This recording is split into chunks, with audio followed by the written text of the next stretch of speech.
Alright, so what we doing? You laughing at that? Alright, so what we doing now, we using our lightest tone. I even dip the lightest tone in water because the shirt is white.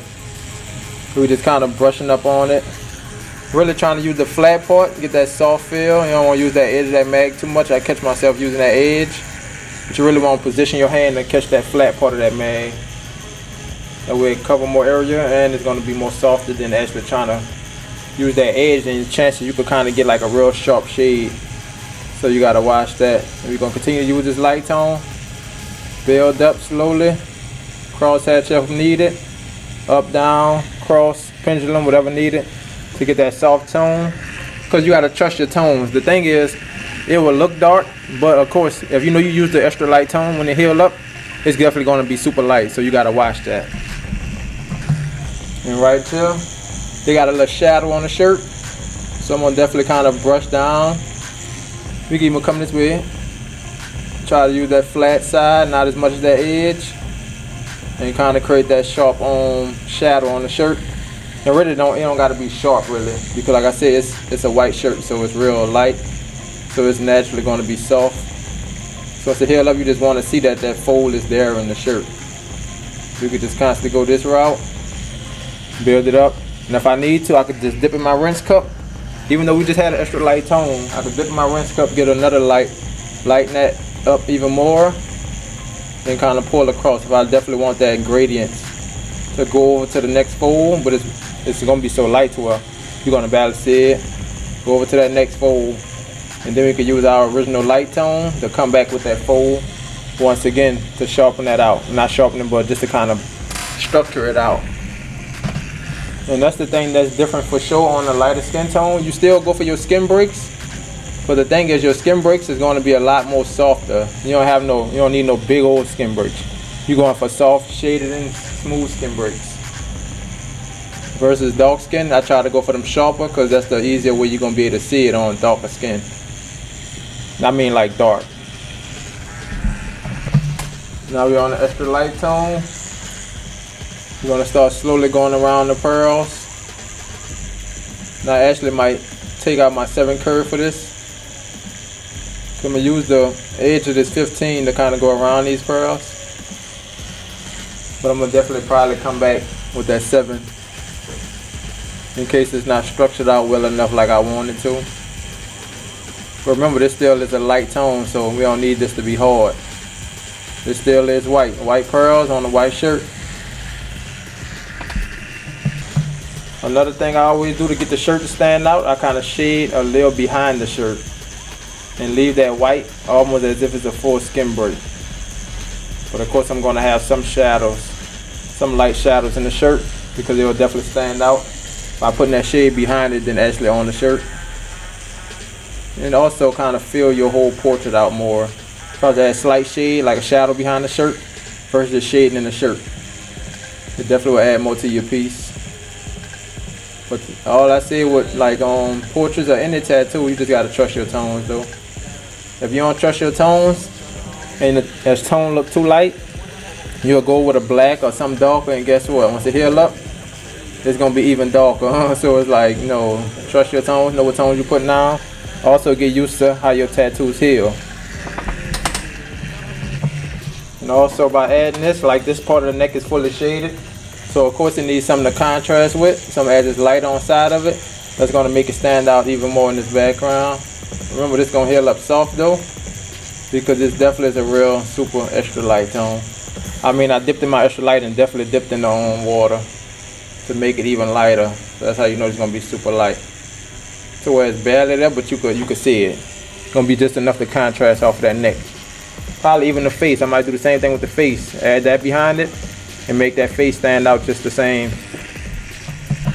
No, I don't use no ointment. The only ointment I use is A&D ointment. I try not to even use my green soap.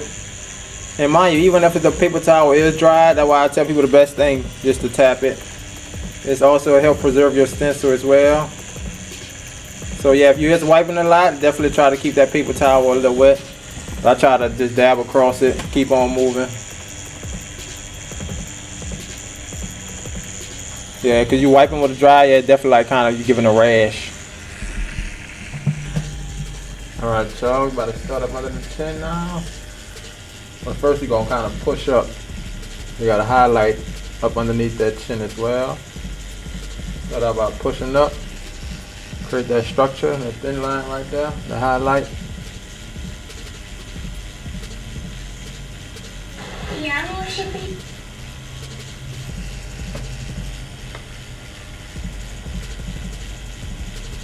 And I said we started out with our light tone, not the extra light.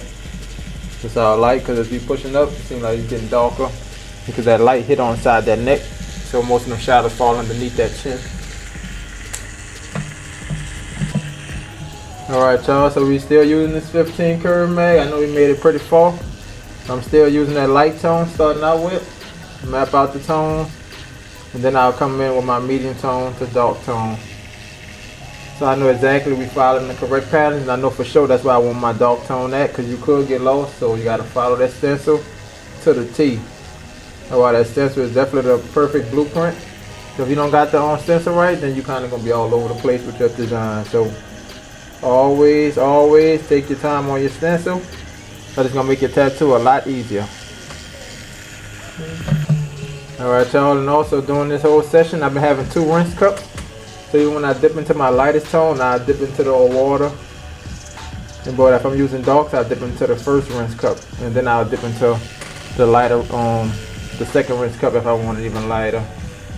But definitely because that first rinse cup, it starts to become like a whole light to medium tone, so you gotta watch that. Alright y'all, find a little dark, so I'm gonna go ahead into my dark tone, not the black. And then I'm gonna come back with a little black.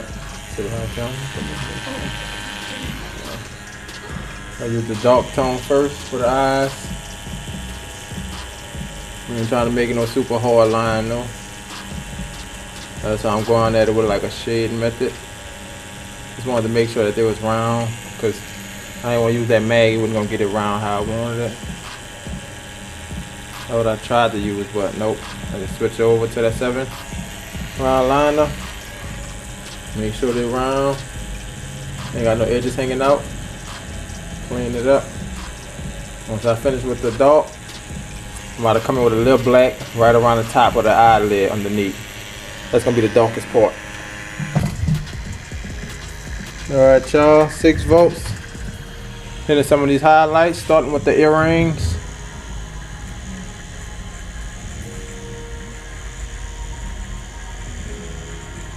These definitely look like some diamond, some pearl earrings.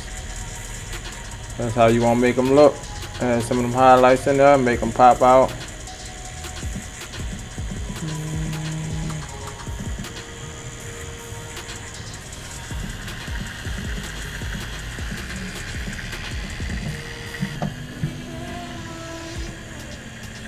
On the side of the mouth. And I'm kind of shade back and forward. Don't want them to be too hard. It's gonna be more softer highlights. So I'm gonna hit them real quick. Softer. Versus that, how I'm kind of adding like a little dot method on there, because I want that to be a lot harder. This right here gonna be a little soft, but I'm gonna have some hard spots in it too. Also on them lips. Let's hit a little right here.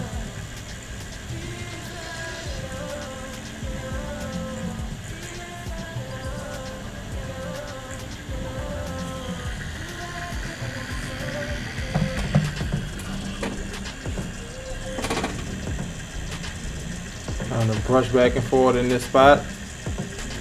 This is how I do it when I want it soft.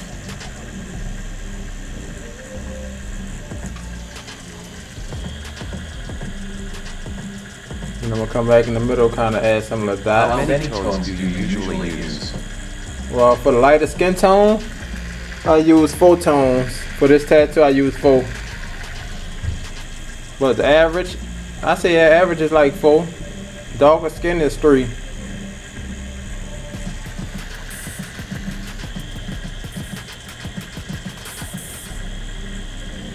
Sometimes I'll be using 5. Well, you can say 5, including my black.